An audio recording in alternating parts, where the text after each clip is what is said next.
Tercera sesión de Aula Minerva, que es un invento de la sección de la sectorial de cultura de Societat Civil Catalana, pues que es un ciclo de conferencias sobre temas de interés cultural, político-cultural, etc. Esta, sin duda, es una charla, la que presentamos hoy, de interés político-cultural. La ponente, en fin, no necesitaría presentación, pero bueno, por si hay alguien despistado que no ha oído hablar de ella, pues lo diré. María Ángeles Pérez Samper, que fue miembro de la pasada Junta de Societat Civil Catalana y actualmente está en la Junta de la Territorial, de la sección territorial, agrupación territorial de Barcelona. Es historiadora, ha sido, y es todavía, catedrática emérita, es decir, ha sido catedrática y ahora está en la situación de emérito, que son aquellas personas que, como su nombre indica, han hecho méritos suficientes para que se les reconozca después de su jubilación este título. Es, supongo que entre nosotros, sobre todo conocida por esta colección de artículos que ella introduce y de los cuales escribe uno de ellos, que se titula Catalanes en la historia de España. La intencionalidad del libro está clarísima, es mostrar cómo, frente a estas historias macabras que se explican aquí, de que Cataluña siempre ha sido una colonia oprimida por la dictadura, la monarquía y todos los regímenes habidos y por haber en España, pues no ha sido así en absoluto, sino que ha sido una parte integrante, fundamental además, de la historia de España en su conjunto. Aparte de este libro, que tenéis aquí, podéis adquirir por un módico precio, María Ángeles tiene infinidad de artículos y trabajos académicos que no voy a citar aquí porque es cosa de especialistas, pero tiene un libro de mucho interés, incluso más que político, del que es autora, y es uno de sus campos de investigación como historiadora, que es la historia de la alimentación, que tiene su importancia, digo yo, ¿no? Bien, el libro se titula Comer y beber, una historia de la alimentación en España. La editorial es Cátedra, o sea que es altamente recomendable a aquellas personas que quieran hacer régimen y no sepan cómo, o que se consideren infraalimentadas o por lo que sea, y según cómo evolucione la situación política mundial, con lo que se habla de crisis de suministros de alimentos, supongo que habéis notado que los precios de la compra han subido bastante, ¿no? Especialmente el aceite de oliva, por ejemplo, y otros productos. Pues bien, pero en fin, estos son cuestiones secundarias. Sin más, le doy la palabra a María Ángeles para que nos presente el tema de hoy, que es justamente el tema al que se dedica el artículo suyo que figura en este libro. Es Isabel de Requesens, que es una de las personas, evidentemente catalana de pura cepa, que tuvo un papel importante en la política española de su época. Adelante. Bien, muchísimas gracias, Miguel. Me hace muy feliz estar hoy aquí de nuevo con tanta gente amiga y que, bueno, en Sociedad Civil Catalana, donde, en fin, es una de mis actividades hoy día más, que más entusiasmo me despiertan. Y voy a hablar de un tema que es también uno de mis temas de investigación, que es la presencia de las mujeres en el mundo del poder. Y concretamente mujeres catalanas que tuvieron un papel importante al servicio de la monarquía española. Precisamente el artículo que comentaba de este libro es sobre una prima de Isabel, Estefanía de Requesens.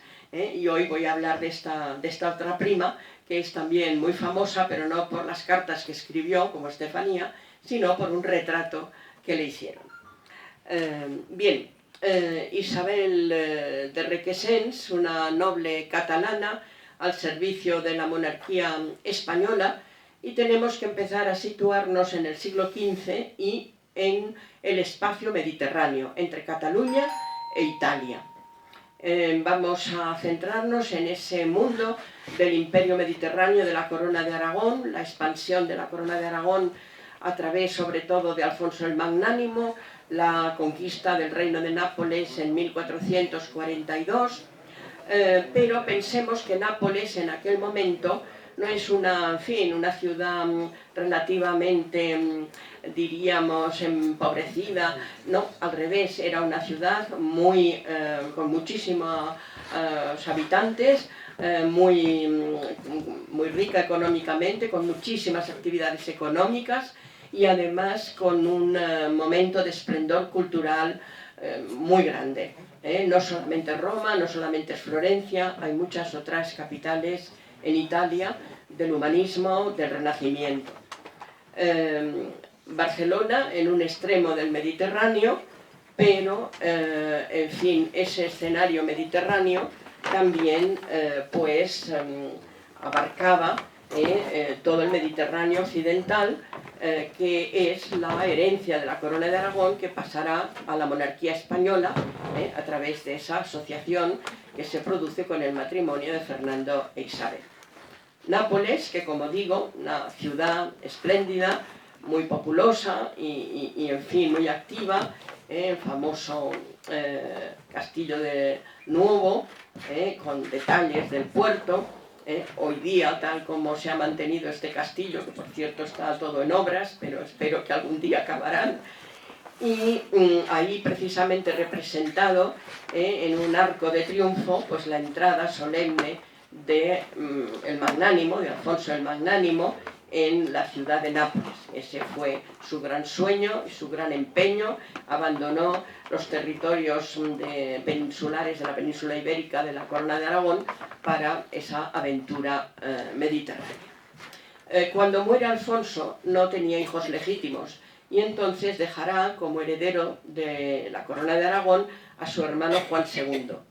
Pero, en cambio, de Nápoles dejará como heredero a un hijo bastardo suyo, Ferran, que luego, pues bueno, creará una dinastía en Nápoles que precisamente acabará, pues en fin, perdiendo Nápoles, porque habrá toda una ambición por parte de Francia de conquistar Nápoles y, bueno, esta dinastía pues quedará apartada.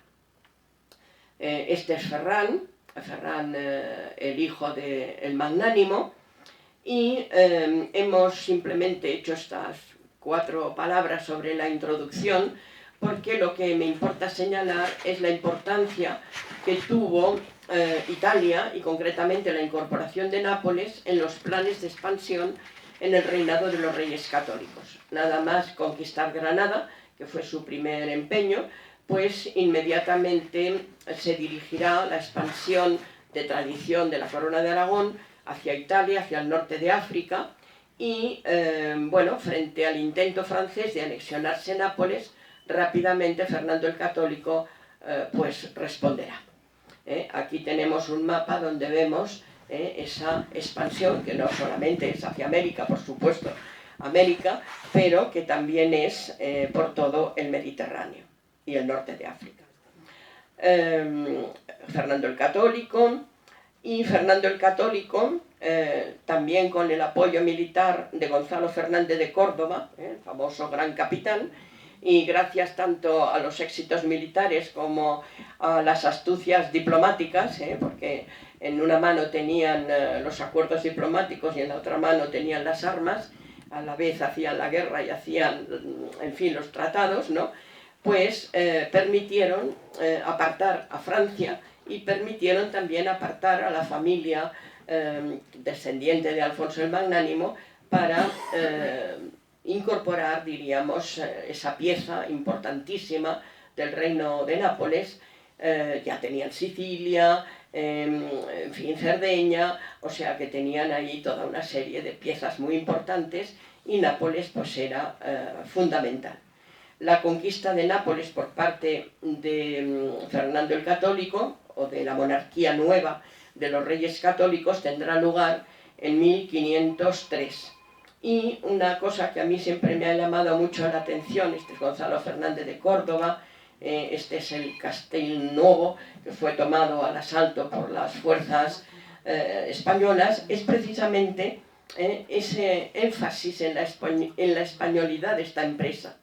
Esto, por ejemplo, Andrés Bernaldez, uno de los cronistas de la época, cuando habla de ese hecho de armas, ¿no?, habla eso de que los primeros que entran, que logran entrar al asalto en el castillo, pues lo que gritan era España, España, y que luego después de un enfrentamiento muy sangriento, muy cruento, cuando toman el castillo, dice, luego alzaron las banderas por todas las torres diciendo España, España, de lo cual todos los de la ciudad, napolitanos, fueron muy espantados y maravillados del gran esfuerzo del gran capitán y de la gente española. ¿Qué es lo que quiero resaltar aquí? Que ya era la tradición de la Corona de Aragón, la expansión en el Mediterráneo, pero era ya una incorporación a una nueva monarquía, que era una asociación que, independientemente de los títulos, que ya sabemos que se conservaron los títulos por cada uno de los territorios, etcétera, pero donde ya había una conciencia que iba un poco más allá, diríamos, ¿no?, que era esa conciencia española. Y en este marco es donde hay que situar a la familia Requesens, que es una familia que se engrandece al servicio de la corona. Empezaríamos muy brevemente por Galcerán de Requesens y Santa Coloma, nacido hacia 1400, o sea, a principios del siglo XV, que fue muy próximo a Alfonso V, fue uno de sus pajes desde niño, y luego pues acabará siendo consejero real, y el rey le hizo pues donación del lugar de Molins de Rey. Bueno, tuvo cargos muy importantes en Cataluña, batlle general, gobernador general, incluso lloctinent. Intervino también en el Consell de Cent de una manera, en fin, bastante agresiva, y a la muerte de Alfonso tuvo muchos problemas, acabó desterrado a Valencia, desterrado de Cataluña, fallecería más o menos en 1465. Bueno, él se casó con la hija de un caballero de Valencia, tuvieron muchos hijos, pero a nosotros nos interesa fijarnos en dos especialmente, en Luis y en Galcerán. Galcerán es el padre de Isabel.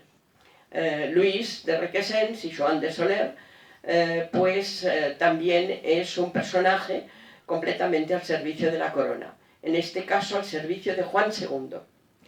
Y él, en ese sentido ya también desde cuando Fernando, que será Fernando el Católico, ¿no?, pues era el príncipe heredero, pues ya estuvo a su servicio, y después también alcanzaría el cargo de gobernador general, y bueno, tuvo cargos muy importantes, tampoco podemos ahora detallarlo todo, pero Juan II pues le reconoció todos esos servicios, le hará donación del Palau Reial Menor de Barcelona, y luego ya veremos que heredará también algunos de los títulos que había logrado su hermano, Galcerán de Requesens y Joan de Soler, que es el padre de Isabel, que es la mujer que hoy día nos ocupa, pero que hay que situarla en su familia, entre otras cosas porque nos hemos de poner en la mentalidad de la época. En la mentalidad de la época no hay ningún individuo que tenga un valor por sí mismo. El individuo está siempre dentro de una familia, dentro de un estamento, dentro de una comunidad, dentro de un grupo. Y entonces, si se trata de una mujer, mucho más. Por tanto, no es nada individual, sino siempre hay que verlo dentro de ese panorama familiar. Bueno, Galcerán era menor que Luis, y se va a destacar como marino. Él empezó su carrera militar en Italia, estuvo primero al servicio de Ferran de Nápoles. Entonces, para que veamos que aunque luego cambiará la dinastía en Nápoles, sin embargo hay muchos contactos, ¿no? Y en este caso él empieza sirviendo a Ferran como marino. Él estuvo en la batalla que derrotó a la flota angevina. Luego, por ejemplo, estos servicios se los pagará Ferran dándole el condado de Trivento y el condado de Avellino, los condados en Italia. Y luego él era, como tantos en la época, un soldado de fortuna, que también se ha llamado un condottiero, un hombre de armas, y entonces él durante un tiempo fue a luchar contra los turcos en la flota veneciana. Esto también hemos de ponernos en la situación de la época. Son nobles, son militares, son profesionales, pero luego pues su suerte la ligan a un determinado monarca o a un determinado príncipe. Fue militar y diplomático, y cuando se le encargó una misión que era venir desde Nápoles a Barcelona para negociar el matrimonio de un hijo de Ferran, de Federico, que luego será rey, con una hermana de Fernando el Católico, con Juana, hija de Juan II de Aragón. Y era esa la negociación que tenía que llevar adelante, pero intervino Fernando, el rey, y aconsejó que su hermana no se casara con Federico, sino que se casara con el rey reinante, con Ferran. Y a pesar de la diferencia de edad, pues se hizo así. Entonces lo digo para que se vea la cantidad de servicios diferentes, ¿no?, que prestan. Bueno, luego se fue, pasó al servicio de los Reyes Católicos, lo enviaron a Cerdeña a someter una revuelta, después lo llamaron para que participara con la flota como marino en la guerra de Granada, tratando, diríamos, de bloquear el contacto con el norte de África por mar, y fue capitán general de la Armada en la campaña de Málaga. O sea que para que veamos la cantidad de servicios prestados, en este caso ya directamente a los Reyes Católicos, y es entonces cuando le concede Fernando el Católico el condado de Palamos y otras cosas. Pero en fin, este es un mapa de la guerra de Granada. Él actuó sobre todo en la etapa primera de Málaga. Y más tarde pues pasaría también a luchar al servicio de los Reyes Católicos en las guerras de Italia. Junto con el gran capitán, bueno, intervino con diversas flotas para parar las ambiciones francesas, y en fin, gracias a esto el rey católico le reconoció los condados que le había dado Ferran en Nápoles. O sea, le reconoció los servicios prestados, diríamos, anteriormente. Él murió en Barcelona en 1505. Bueno, aquí vemos un mapa de lo que era la Italia de la época, y veamos, fíjense lo grande que es el reino de Nápoles. Es prácticamente la mitad de la bota de Italia, porque hay veces que tenemos una idea como si el reino de Nápoles fuera una cosa más pequeña, más el entorno de solo, en fin, la ciudad de Nápoles, y no, el reino de Nápoles es muy grande, y hacia el norte pues ya tiene como frontera los estados pontificios.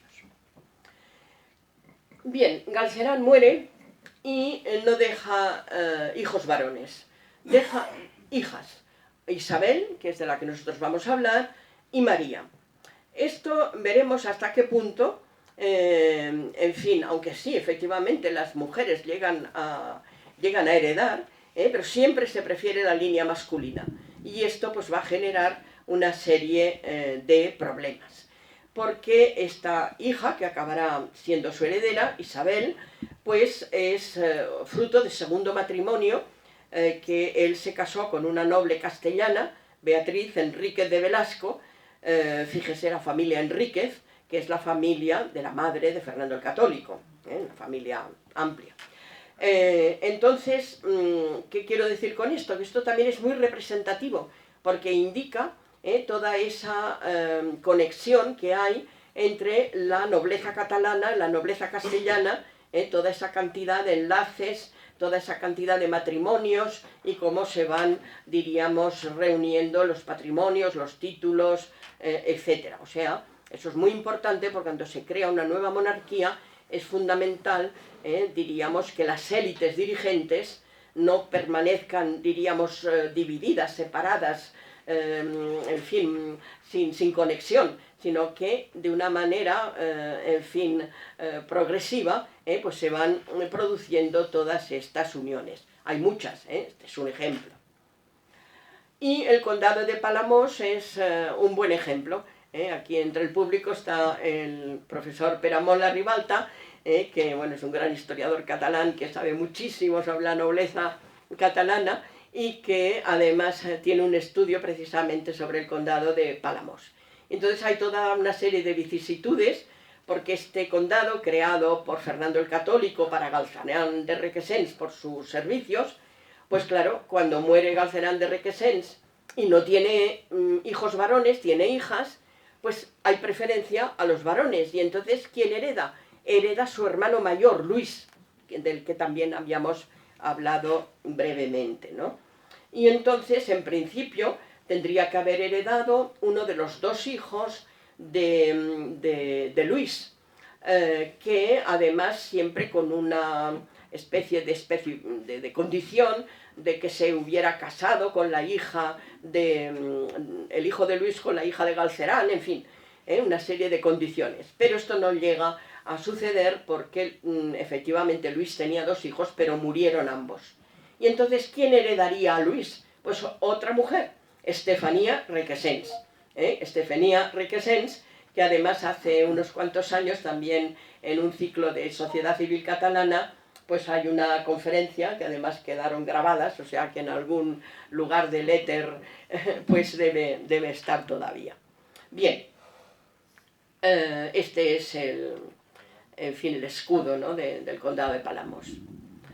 Y la descendencia de Luis, pues ya digo, mueren sus hijos varones, él se casa en segundas nupcias con Hipólita Roís de Liori. Bueno, uno de los hijos varones es del primer matrimonio, otro del segundo, pero bueno, en cualquier caso, la herencia va a pasar a la única hija, Estefanía, como he dicho.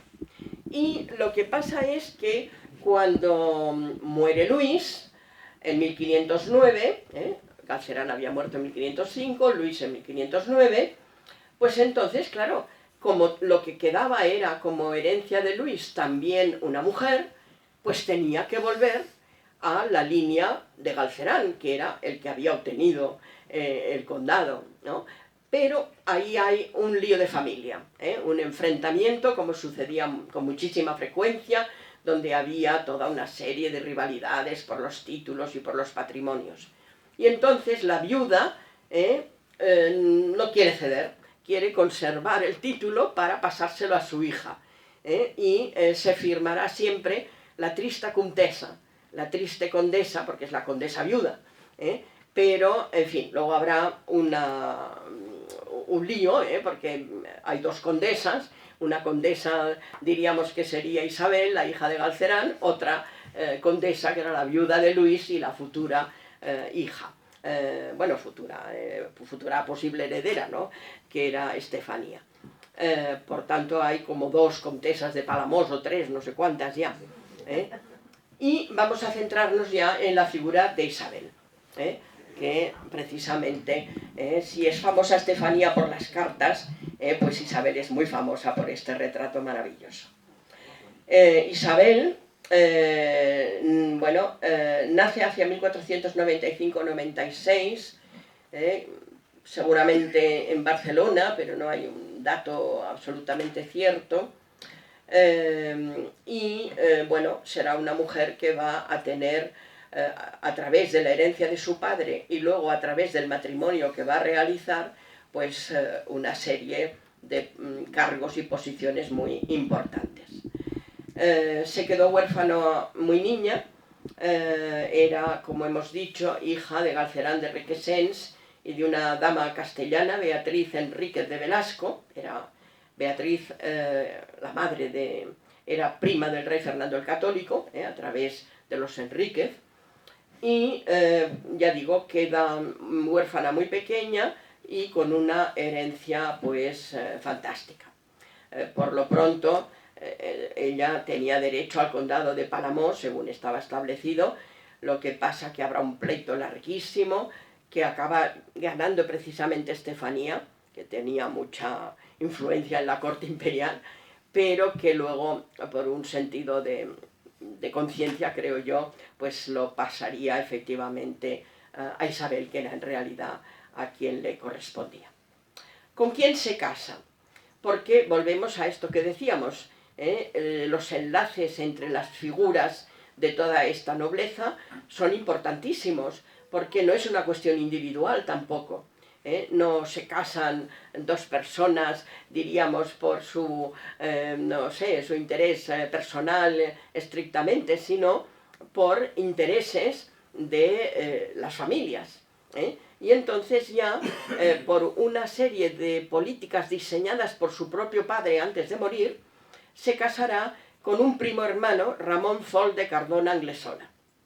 Las capitulaciones matrimoniales se van a firmar en Salamanca y poco después Fernando el Católico aprueba estas capitulaciones, porque, como saben, la nobleza debe pedir licencia, diríamos, a la corona, al rey, para contraer matrimonio, para enlazar precisamente por el interés que hay entre todas estas familias.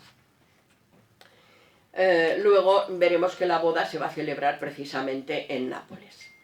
¿Quién era Ramón Fol de Cardona? Pues, en fin, según dice en su sepulcro, había nacido en 1467, seguramente en Bellpuig, y pertenecía a una rama secundaria del linaje principal de Cataluña, que eran entonces los condes de Cardona y luego duques de Cardona, que serán, como saben ustedes, en toda la época moderna, pues, en fin, la familia más notable, más sobresaliente, ¿no?, de Cataluña. Bien, sí, unos eran sus padres oficiales, pero había muchos rumores en la época que recogen muchos de los testigos y muchos de los cronistas que decían que era hijo del propio rey Fernando el Católico. Entonces, no se puede esto saber seguro, el rumor existía y efectivamente el apoyo que le dará siempre Fernando es muy grande. Por tanto, en todo caso, en fin, grandes simpatías le tendrá.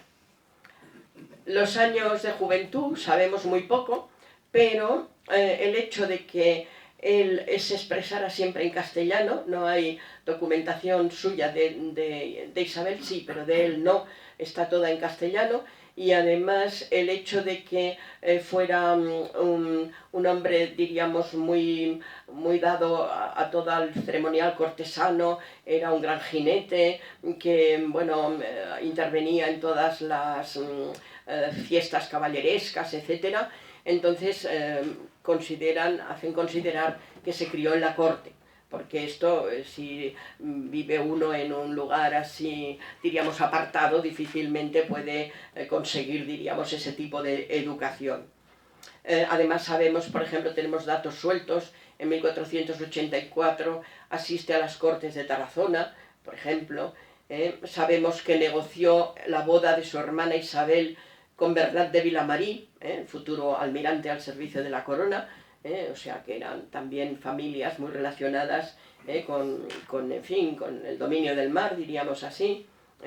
Bueno, también estuvo metido en una serie de pleitos por herencias, etc. Y su trayectoria militar empieza también en el mar, como había hecho, en fin, diríamos, en fin, otras familias, la propia familia Requesens, ¿no?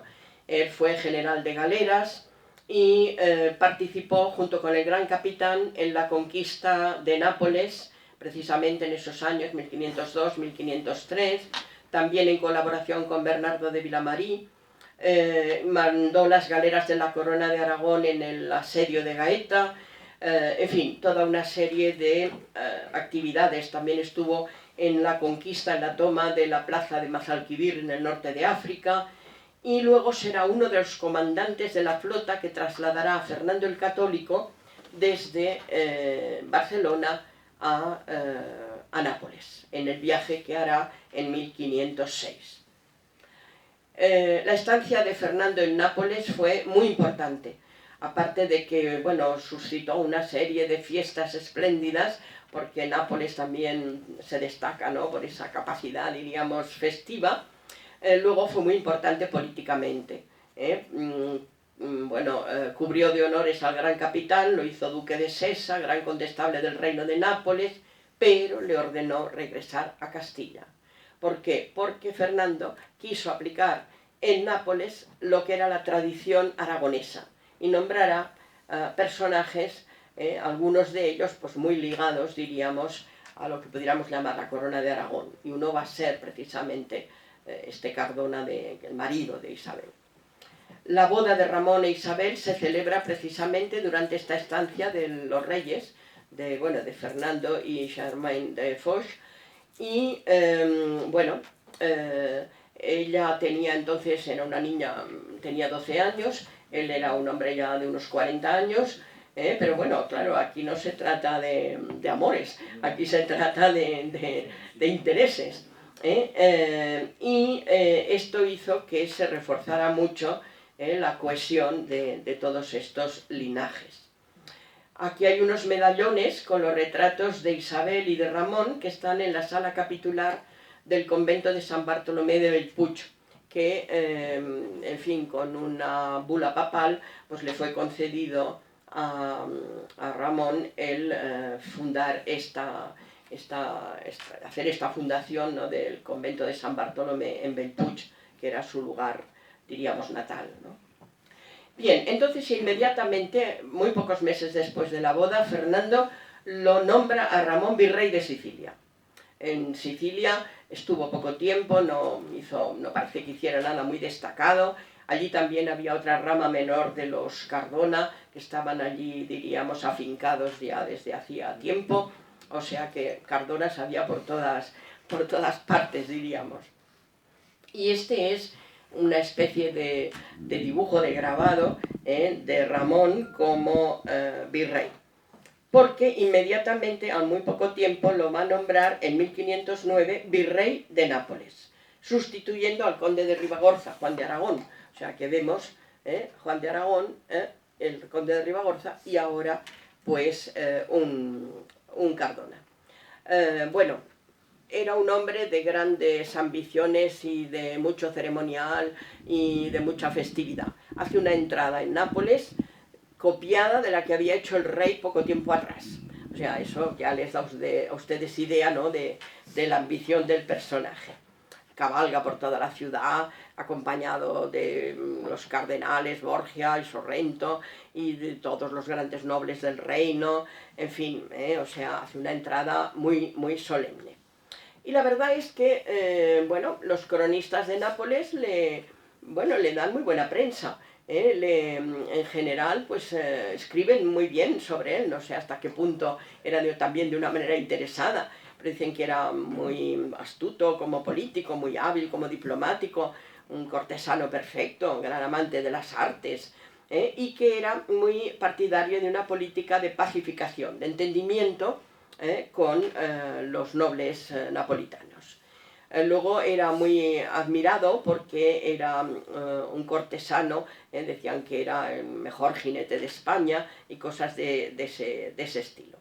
Para mantener esta imagen suntuosa de una corte brillante, era muy importante el papel de la esposa, porque, claro, él solo el hombre pues no era suficiente, ¿no? Tenía que dar esa imagen también de una dama, que en este caso pues era su esposa.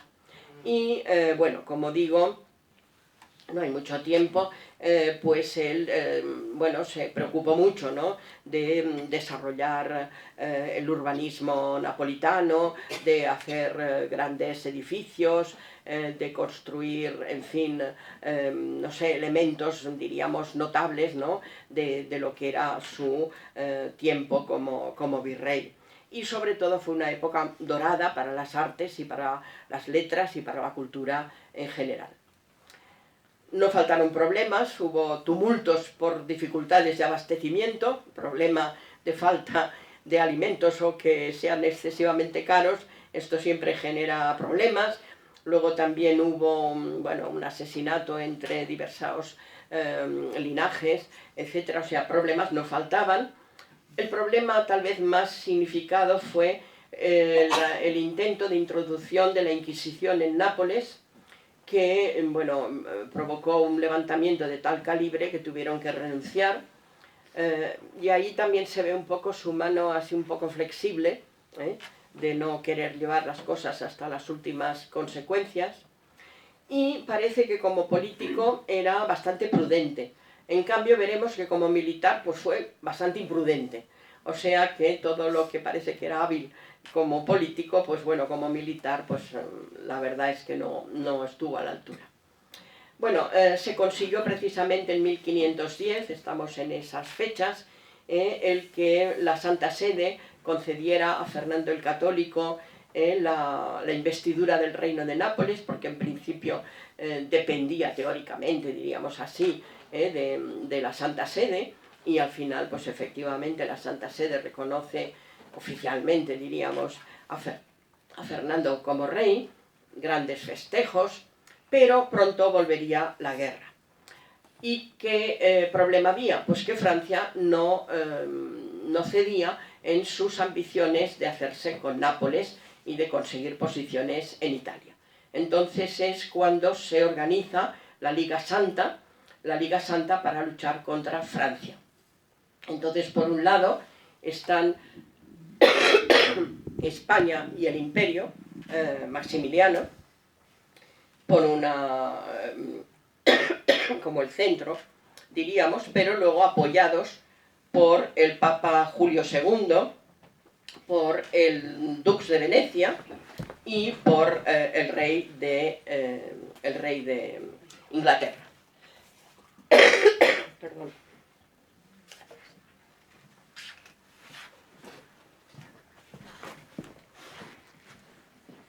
Bueno, el bando francés era un poco más reducido, era el rey de Francia, que era mucho, porque entonces Francia es una potencia emergente muy poderosa, diríamos, Luis XII, con el duque de Ferrara.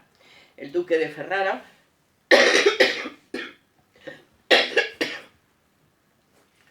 y, bueno, todo este...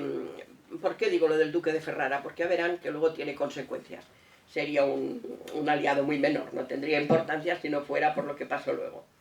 Bien, toda esta operación por parte de Fernando el Católico, por parte de España, se organiza desde Nápoles, naturalmente, y entonces, ¿a quién nombran como capitán general de la Liga? Su nombramiento de Fernando el Católico. Pues nombra a Ramón Font de Cardona. Y sale del reino de Nápoles al frente de un gran contingente de nobles napolitanos y causa tanta impresión todo este acontecimiento bélico, pero visto de una manera idealizada, porque bueno, la guerra de una manera idealizada es una cosa y luego en el campo de batalla pues es otra. Pero bueno, tan llamativa fue esa salida espectacular que dio lugar a una narración que se titula Cuestión de amor, que es una especie de novela sentimental, en que dos amigos, un italiano y un español, Flamiano y Basquirán, pues a través del paje del español, que se llama Felicel, pues se intercambian una serie de cartas en las que dialogan sobre quién sufre más. Este es el gran tema, es un tema amoroso. ¿Quién sufre más? ¿El hombre que ama sin ser correspondido o el hombre cuya enamorada ha muerto? Por tanto, lo ha perdido irremisiblemente. O sea, dos maneras, diríamos, de frustración de un amor, ¿no? Bien, el escenario es por una parte Valencia, por otra parte Nápoles. Es un invento, es ficción, pero Benedetto Croce, el gran historiador italiano, prácticamente identificó a cada uno de los personajes de los que aparecen en esta especie de novela a través del diálogo de las cartas, ¿no? O sea que estaba, parece, pensado sobre una realidad existente en Nápoles. Esta es la portada del librito.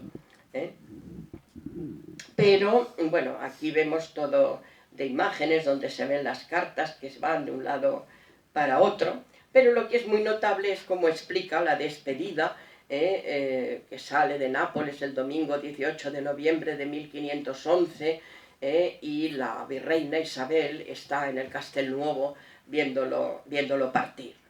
Y esta es la página donde lo explica, ¿no?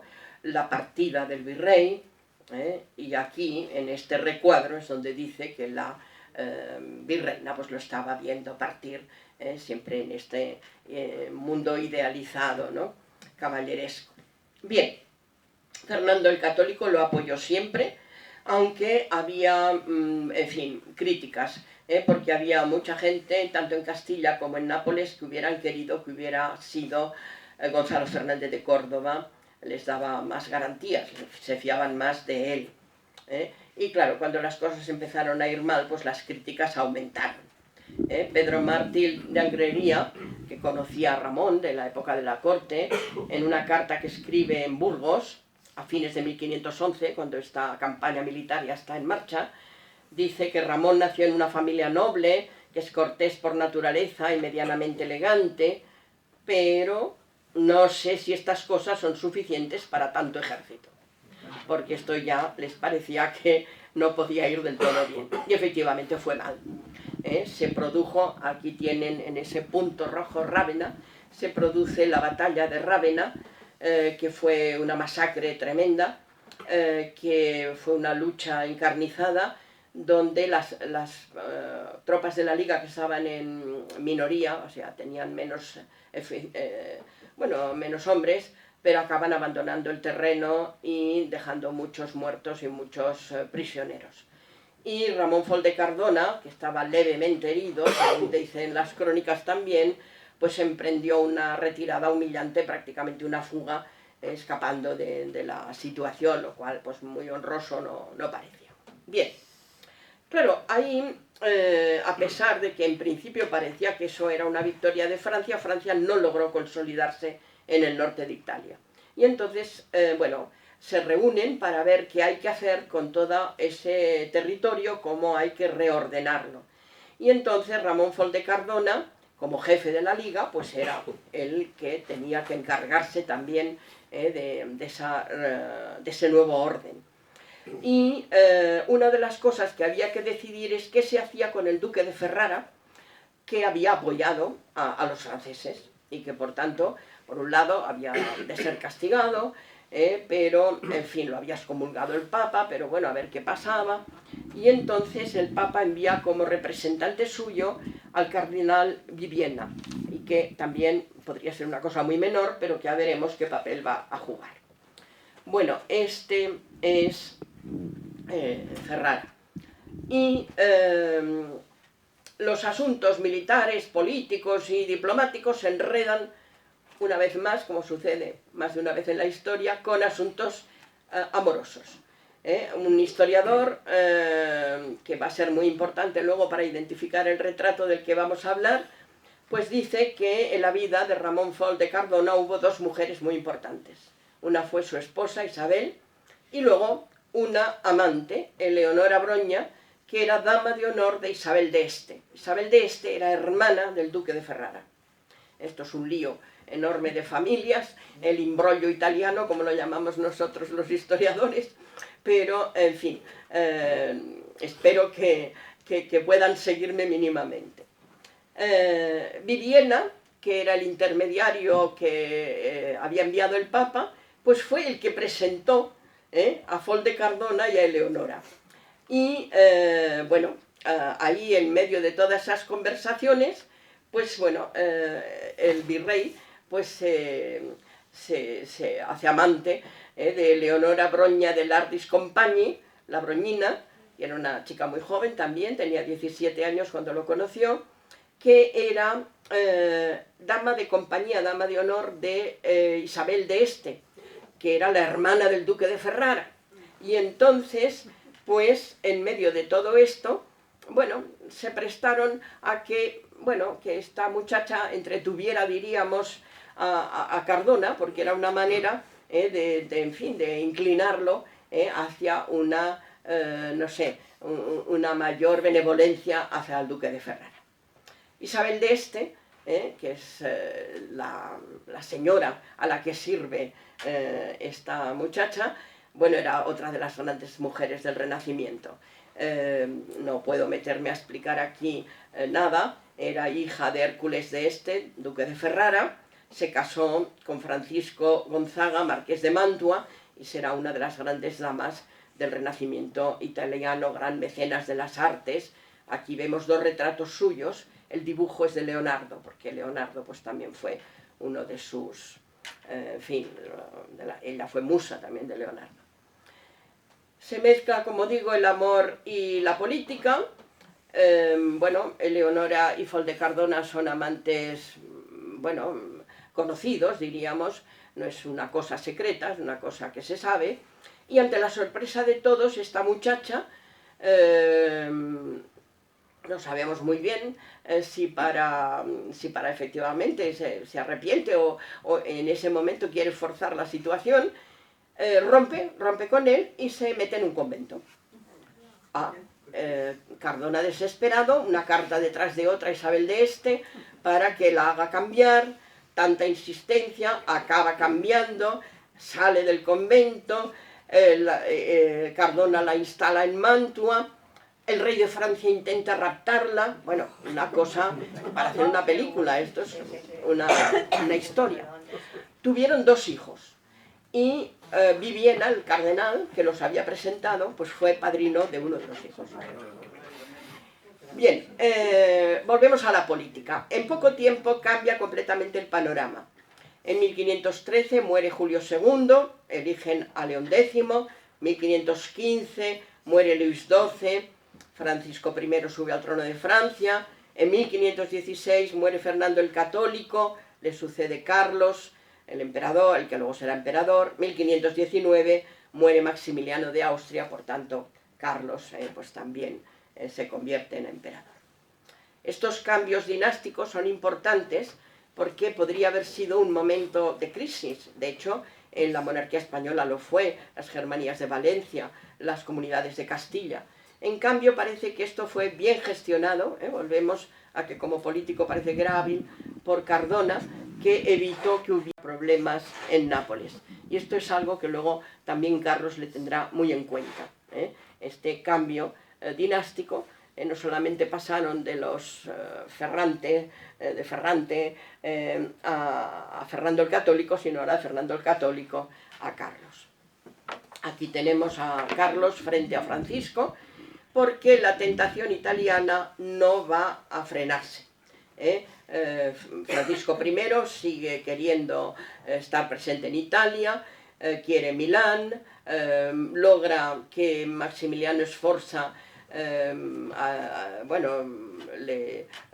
abandone Milán y él se hace con Milán. El Papa León X, que era un Medici, pues temiendo por la situación de los Medici en Florencia, también cede. Hay como una especie de pausa, ¿no?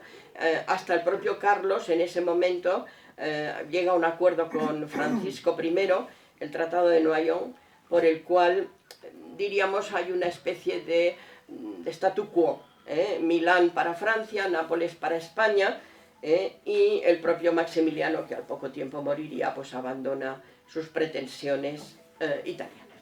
Y entonces aquí entra el arte como instrumento diplomático, que es lo que nos va a acercar al famoso cuadro. El Papa Medici, León X, que era un gran mecenas, encargó al taller de Rafael Sanzio, el gran pintor, pinturas de tipo religioso, de tema religioso, para regalárselas a Francisco I, porque quería mejorar sus relaciones para ver si lo atraía a un plan que tenía León X, que era hacer la guerra contra los turcos. Y entonces necesitaba reunir a toda una serie de reinos cristianos que le apoyaran. Y entonces, la idea era, que esto era muy común también, un regalo diplomático, que muchas veces eran grandes obras de arte, para, diríamos, inclinar la voluntad de la persona con la que se iba a negociar, ¿no? Este es León X, con 2 de sus cardenales, y Viviena, que vuelve a salir, en fin, a primera línea, fue enviado por el Papa precisamente con esa misión de mejorar las relaciones con Francisco I. Nada más llegar a Francia, Viviena se da cuenta enseguida de que a Francisco I lo de las pinturas de tema religioso, digamos que le interesan menos. Lo que le interesa mucho son los retratos femeninos. Recuerden ustedes la Gioconda de Leonardo, que va a manos de Francisco I. Y entonces, ¿qué se le ocurre a Viviena? A Viviena se le ocurre que es mejor encargar el retrato de una dama bellísima para regalárselo a Francisco, a ver si eso pues le conmueve más, diríamos, le atrae más. ¿Y a quién elige? Pues elige a Isabel de Requesens, que además es la esposa de uno de los grandes enemigos de Francisco. Entonces, bien sea porque es bellísima, bien sea porque es la esposa del enemigo, a lo mejor eso puede complacer a Francisco I. Y entonces es cuando efectivamente encargan a Rafael y a su discípulo, porque ustedes saben que en la época los grandes artistas tenían talleres, que tenían una serie de ayudantes y de aprendices y de colaboradores, y había cuadros que se hacían, diríamos, en colaboración, ¿no? Pues bien, encarga a Rafael y a su discípulo Giulio Romano el retrato de Isabel. Lo encargan en 1518. Este es Viviena, rapidísimamente, bueno, Viviena es un personaje interesantísimo que pasa al servicio de los Medici, que luego se va a Roma y que en Roma, bueno, él actúa como diplomático, pero en Roma, bueno, actúa en el cónclave que elegirá a León X. León X, pues, que además es un Medici, pues inmediatamente pues está completamente a su favor, le da toda clase de cargos, lo hace cardenal. Bueno, es un hombre muy influyente, un gran diplomático, un hombre muy culto, que tiene una correspondencia muy interesante y que escribió un tratado diplomático y luego una obra como de teatro escrita en italiano. En fin, un hombre que es un gran mecenas, precisamente uno de los mecenas también de Rafael. Rafael trabajará para Viviena. Y es un cardenal muy mundano, o sea que más que a la Iglesia en el sentido espiritual, sirve a la Iglesia en lo que pudiéramos llamar sus intereses terrenales. Bueno, muere en Roma en 1520 entre sospechas de envenenamiento, vaya usted a saber, porque parece que el veneno, pues, en fin, podía circular. Y los pintores, el famoso Giorgio Vasari, que escribe la vida de los pintores famosos de la época, pues dice que sí, que efectivamente el cuadro de la Dama de Rojo lo pinta Giulio Romano, que era un discípulo muy amado de Rafael, y que parece que Rafael lo que pinta es el rostro, la cara. Esto muchas veces se hacía, o sea, la parte principal, el rostro, que es lo más significativo, pues lo hacía el maestro, y luego pues colaboraban. Bueno, Giulio Romano es un gran pintor también. Bueno, aquí vemos a Rafael y a Giulio Romano, pero cuando era mayor, porque aquí, cuando pinta este cuadro, pues era muy jovencito. La influencia de Rafael en Nápoles era muy grande, o sea, que también en ese sentido tenía una relación. Él, por ejemplo, pinta para una capilla de Nápoles la Virgen del Pez y, bueno, tiene un éxito enorme y cambia la mentalidad de los artistas napolitanos cuando ven ese cuadro. Esta es la Virgen del Pez.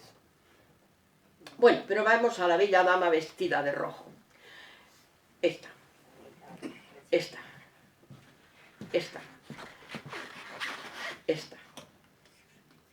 Y esta. Bueno, es de una belleza excepcional, pero por mucho tiempo fue una dama misteriosa, porque hubo una confusión con este retrato. Y de hecho, durante mucho tiempo no se identificaba claramente qué mujer era. Algunos decían que era una reina de Nápoles, pero no se sabía tampoco muy bien qué reina de Nápoles. Y este cuadro, que claro, naturalmente fue entregado a Francisco I, de Francisco I, a partir de la colección de Francisco I, pasó a lo que será luego la colección del Museo del Louvre, que está entre los cuadros primeros del Louvre. Y allí en el Louvre le ponen como subtítulo Virreina de Nápoles al cuadro, pero no sabían tampoco qué virreina era claramente. Y la identificación es de este profesor de la Universidad de Friburgo, que yo citaba antes, Fritz, que publica un libro en el que afirma, con toda una serie de documentación y de argumentos, que la dama era Isabel de Requesens.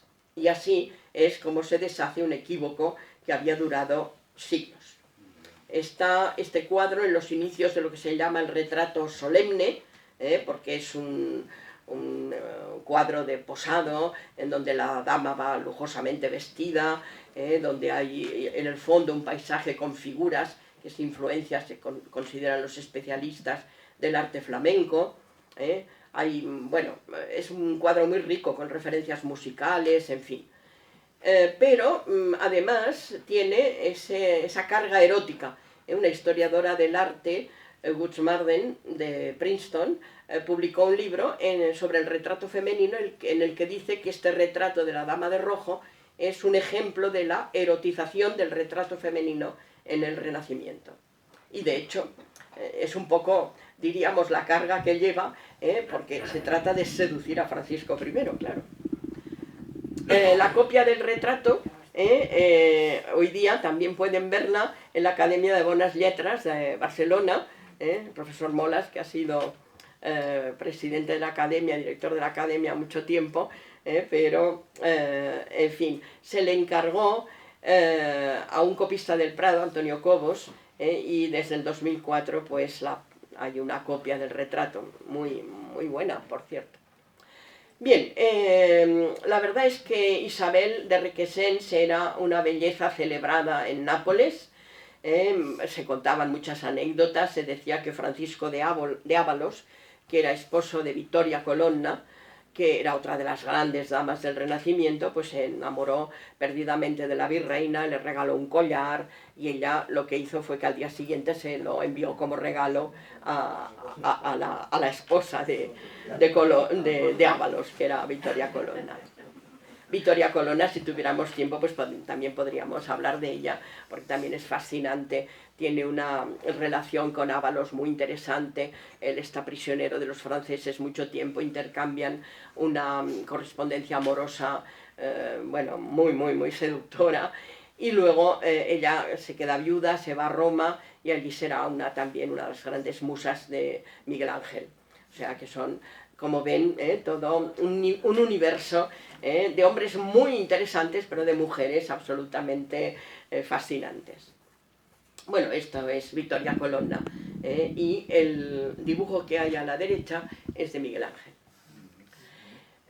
Tal belleza era la de la virreina, que en un poema que está en un manuscrito de la Biblioteca Nacional de Nápoles, un poeta, que no está bien identificado tampoco, imagina un templo dedicado al amor, y hay como una serie de columnas donde están las mujeres más hermosas del reino de Nápoles. Y la más hermosa, la que ocupa la cima, es Isabel de Requesens. Bella fravelle e delle belle in cima. Mi italiano es malo, pero espero que el concepto se entienda. Bueno, ella será también una gran dama de las artes, será mecenas de artistas, de escritores, de poetas, de, en fin, pintores, escultores. Y en esa época, vuelvo a insistir, Nápoles es realmente una capital cultural importantísima. No solamente hay grandes pintores napolitanos y de otros lugares de Italia, sino que hay importantes artistas españoles que van a Italia a aprender, diríamos así. Diego de Siloé, Bartolomé Ordóñez, tiene tanta importancia también en Barcelona, Pedro Machuca, etc.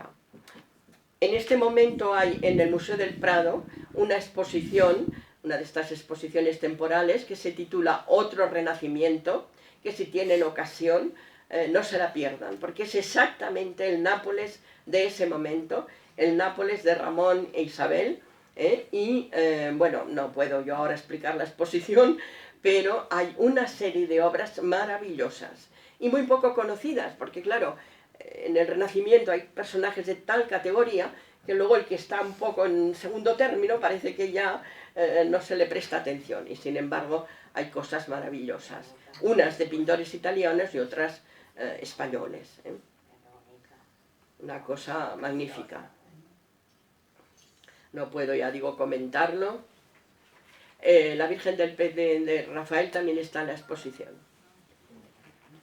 Bueno, los años posteriores al retrato no fueron fáciles para el matrimonio, porque a pesar de que siguen manteniendo esa corte cultural espléndida, el virrey empieza a ser muy cuestionado.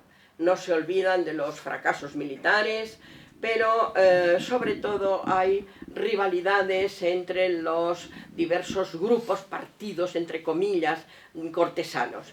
Y el emperador Carlos le va a apoyar siempre, pero por ejemplo el canciller Gattinara está en contra y siempre aconseja que se le retire.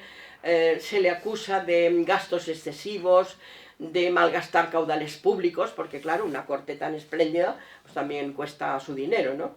Pero Carlos le va a mantener en el cargo. Enferma a finales de 1521, un dietario napolitano pues va dando, bueno, noticias, dice que se encuentra mal, dice que tiene un mal de hidropesía.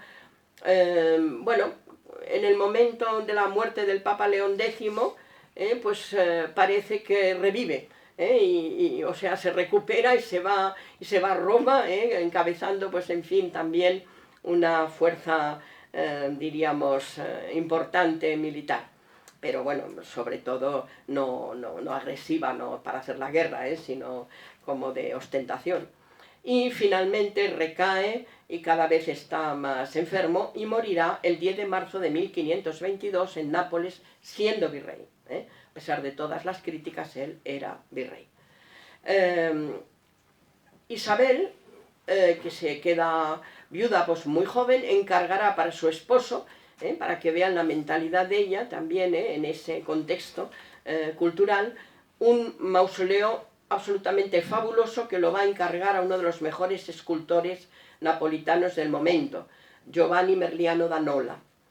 Estará esculpido en mármol blanco de Carrara, se hará en Nápoles, y lo trasladarán a la villa natal de Bellpuig, a la villa natal de Cardona, Ramón de Cardona. Supongo que algunos de ustedes lo habrán visitado alguna vez, es una maravilla, y merece la pena ir exprofeso para poder verlo. Lo pusieron en la fundación que en 1507, gracias a Julio II, el convento de franciscanos de San Bartolomé de Bellpuig, que era una fundación de Ramón de Cardona. Lo que pasa que después de la exclaustración en el siglo XIX acabará en la parroquia de allí de San Nicolás en Bellpuig. Lo digo para que si alguno quiere visitarlo.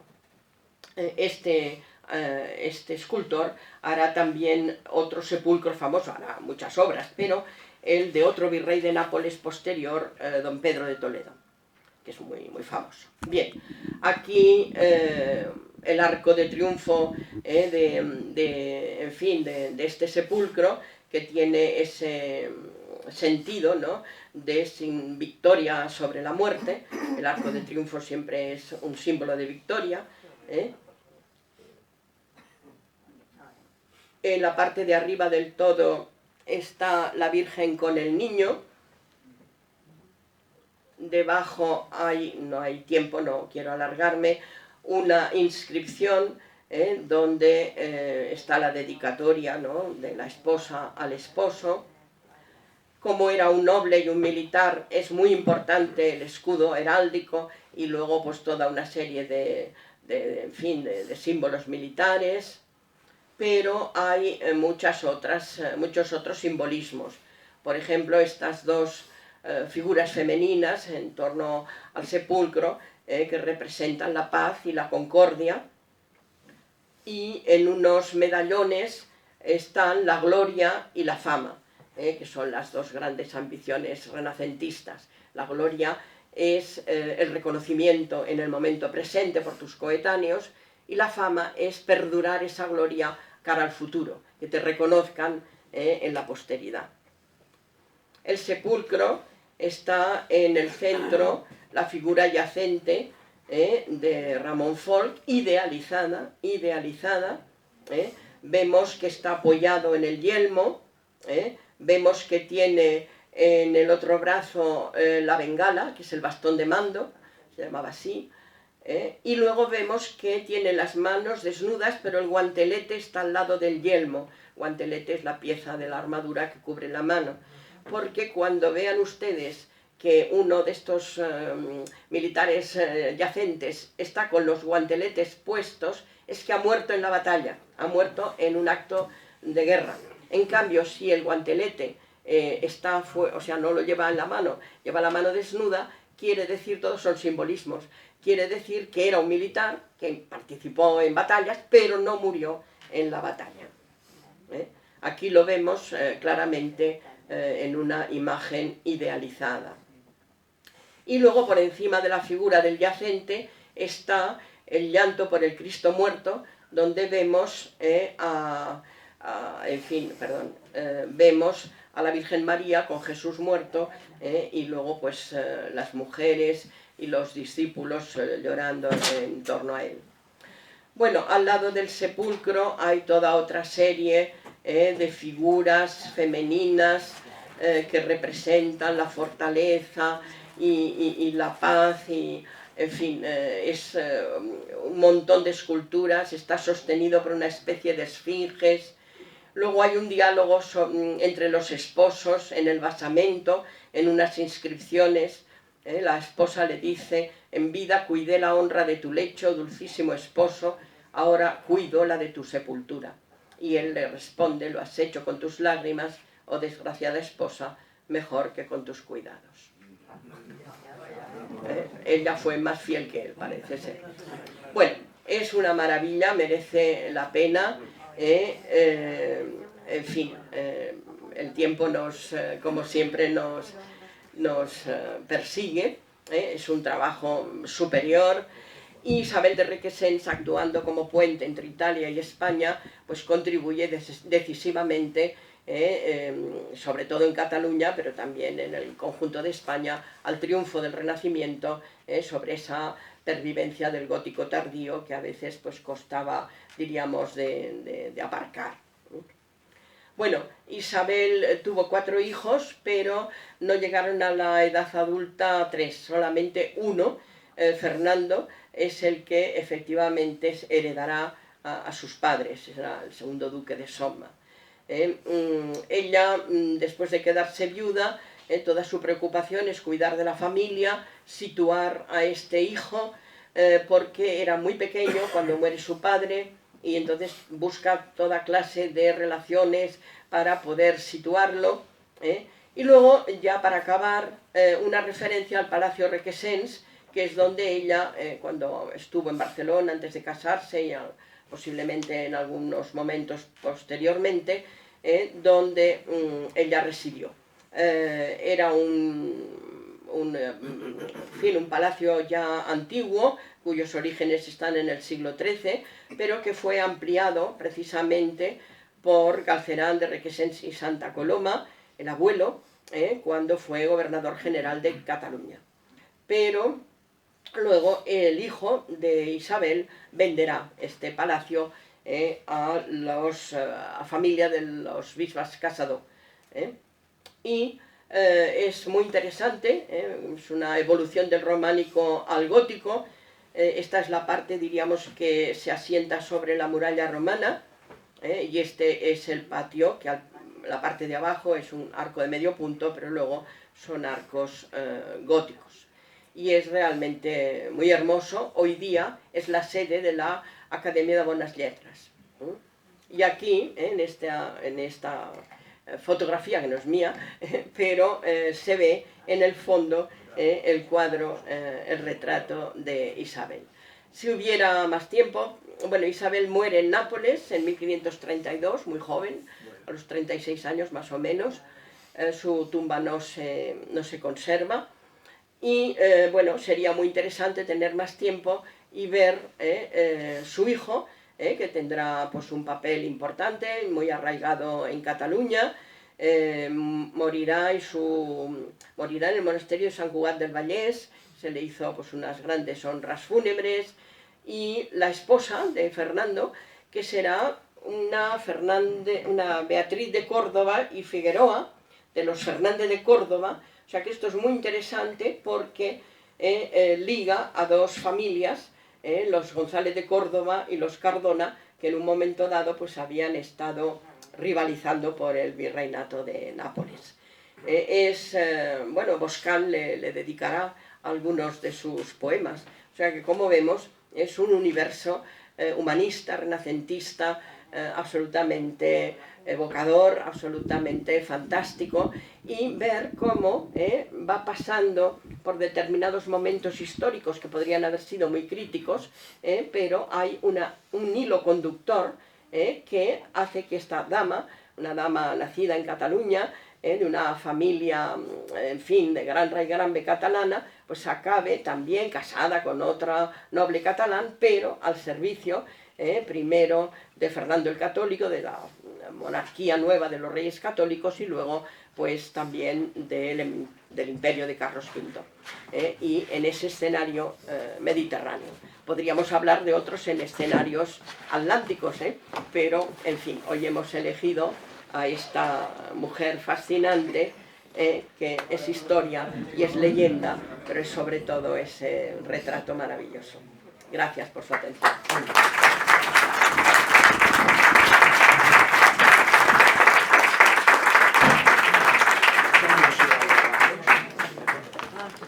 Bien, pues muchas gracias en primer lugar a María Ángeles, gracias a todos ustedes por su asistencia. Bueno, seguiremos con este tipo de actos. Esto de la Aula Minerva es, bueno, ya digo, es una creación de la Sectorial de Cultura y va a seguir con otros temas a lo largo de, esperemos, del curso académico actual. Por tanto, seguiremos el año próximo. Probablemente, si ya se anunciará oportunamente, pero el día 3 de febrero tendremos otra charla. Todavía el tema está en principio previsto, pero como no está confirmado, ya se dirá en su momento. El 3 de febrero tendremos la próxima sesión. Muchas gracias. Muchas gracias. Yo querría dar las gracias a Arturo, que es el que ha montado toda esta parte tecnológica y que además me ha dejado su ordenador, porque yo pensaba que había un ordenador así para poder, y bueno, ha sido él que me ha prestado el suyo. ¿Hay alguien que quiera hacer alguna pregunta? Una cosa muy concreta. Te felicito porque la cantidad de datos que has dado. Hay un tema que me tiene obsesionado y me gustaría que lo sacáis. En esa zona, en esa época, estaba en la guerra de remensas que empezó, y estaba con la familia esta. No había tirado para nada esto, pero yo creo que sería interesantísimo para conocer un poco la historia catalana, profundizar sobre las familias catalanas y la guerra de remensas. Bueno, sí, eso es sobre todo un trabajo de los medievalistas, que bueno, muchas cosas han hecho ya y han publicado ya, y claro, eso es un momento de gran crisis en lo que es la nobleza catalana, eso por supuesto, y precisamente una especie de pacto, una salida, no sé si una solución, pero al menos una salida, pues es precisamente, en fin, la sentencia arbitral de Guadalupe, ¿no? Que también es divertido, ¿no? Porque es un problema remensa en Cataluña, pero lo firman en Guadalupe, porque, bueno, esa monarquía era una monarquía itinerante que estaba continuamente en gira.